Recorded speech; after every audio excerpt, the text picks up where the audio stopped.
Chair Wolgamott, would you like to move House File 2454 be laid over? Mr. Chair, I move that House File 2454 be laid over. Thank you very much. Go ahead. Vice Chair Coulter, Co-Chair Rarick, my fellow members of the Higher Education Committee, I am here today to present House File 2454, the Minnesota Law Enforcement Scholarship Act. I'm bringing this bill forward because right now Minnesota is facing a law enforcement workforce shortage that has a direct threat to the safety and security of our communities. Right now, there are over 1,000 open positions in law enforcement that are vacant, waiting to be filled. Stacked on top of that, there are over 2,700 members of the law enforcement community who are in the retirement age between 50 and 55. Given that we have a total workforce of 10,000 officers, those numbers represent up to a third of our workforce in law enforcement. This is a crisis, and the state of Minnesota needs to use every tool in our toolbox to make sure that we have enough officers on our streets, in our communities, keeping us safe. One of those tools that we have in the Higher Education Committee are scholarships. That's why we're bringing this bill forward. What the bill does is it would create a scholarship, last dollar scholarship for licensed police officers and their dependents to be able to pursue a degree within the fields of criminal justice and law enforcement at any of our Min-State colleges, universities, and any of the University of Minnesota colleges and universities. This legislation has been modeled after successful legislation in the state of Nebraska and will accomplish the goal of attracting police officers from other states to come to Minnesota. We will be able to retain the officers that we have and educate and empower the next generation of law enforcement. Mr. Vice Chair, Madam Chair, members, that's why we're bringing this bill forward. That's what the bill does. And Mr. Vice Chair, I do have some testifiers here who can shed further light on the importance of passing House File 2454. Thank you. Excuse me. Thank you, Representative Wolgamott. I see the one testifier listed is Mark Ross.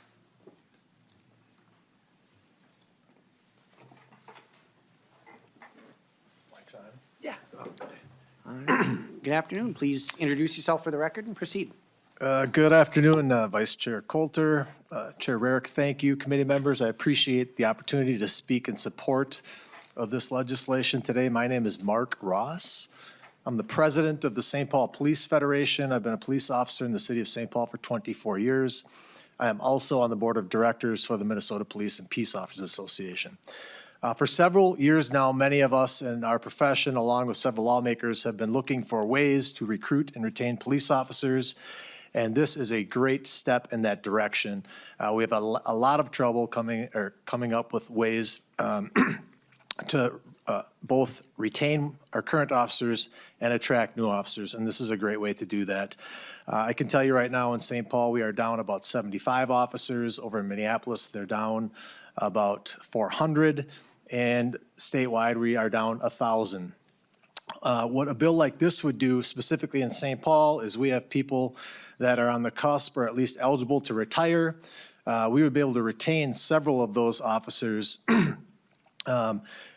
because of a bill like this, because they would have dependents in our state college and university system. Also, what we're also trying to do in terms of recruitment in law enforcement right now, we are trying to recruit folks to get into law enforcement from other professions. This becomes extremely attractive to some of those folks who might not otherwise like to enter public service, as this would be a benefit that they themselves could take advantage of if they don't already have a four-year degree, but also their dependents.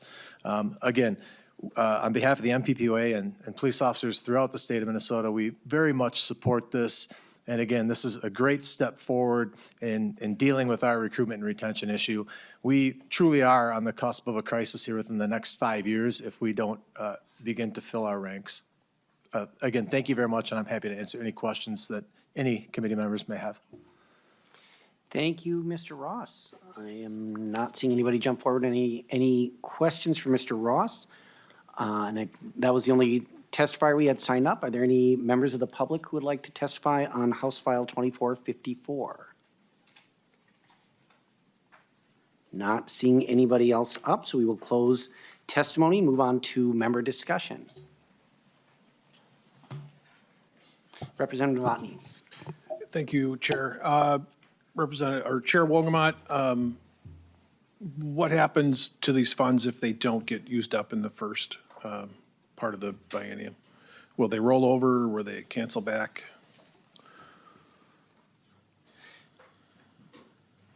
Representative Wolgamott. Thank you, Mr. Vice Chair, and thank you for the question, Representative Novotny. So to your question, I should also note that, as I'm sure members can see, we do not yet have a fiscal note on this bill. That's one of the reasons why we're laying it over. My hope is that we still need to get our target. Chair Rarick, Co-Chair Rarick, and I will be having those discussions, what we do with that target. But I'm really hoping that we're able to find some money for this, anywhere from a pilot program to as much investment as we can get to make this as an attractive of a program as possible. The way that I would like to have it set up is so that any money that we get is able to be there and continue to, if it's not used, then roll over, just so that this opportunity is available for our police officers and their dependents. Representative Novotny. Thank you, Vice Chair.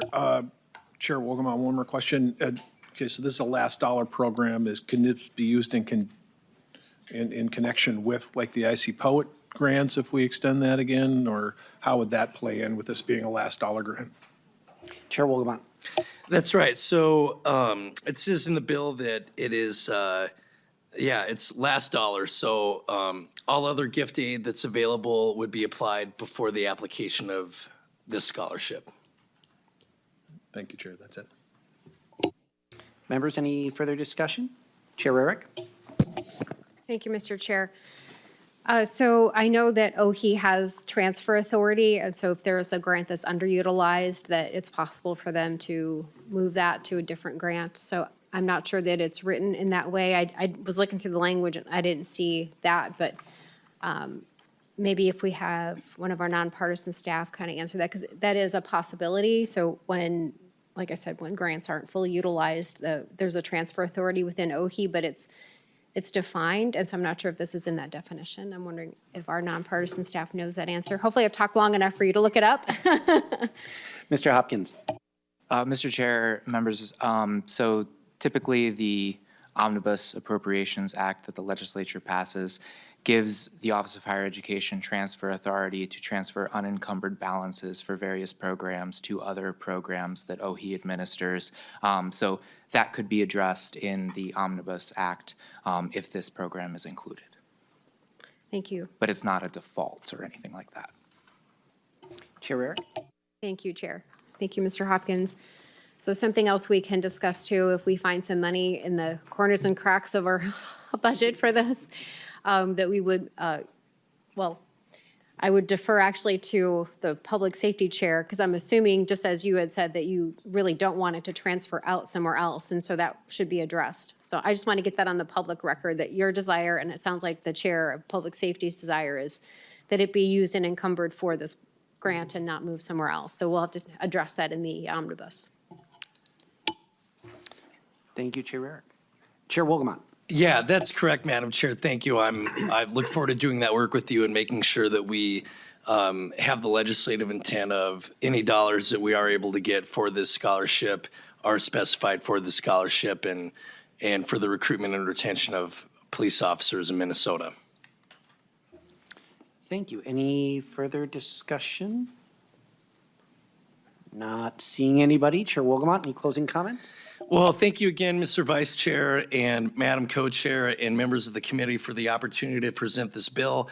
In closing, I want to be very clear. The goals of this bill are to address Minnesota's workforce crisis in law enforcement by attracting new officers to come to the state of Minnesota, by retaining the current officers that we have, and by empowering and educating the next generation of law enforcement.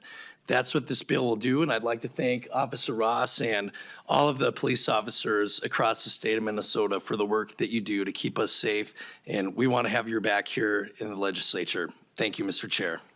Thank you, Chair Wolgamott. Seeing no further discussion, Chair Wolgamott renews his motion to lay over House File 2454. Bill is laid over.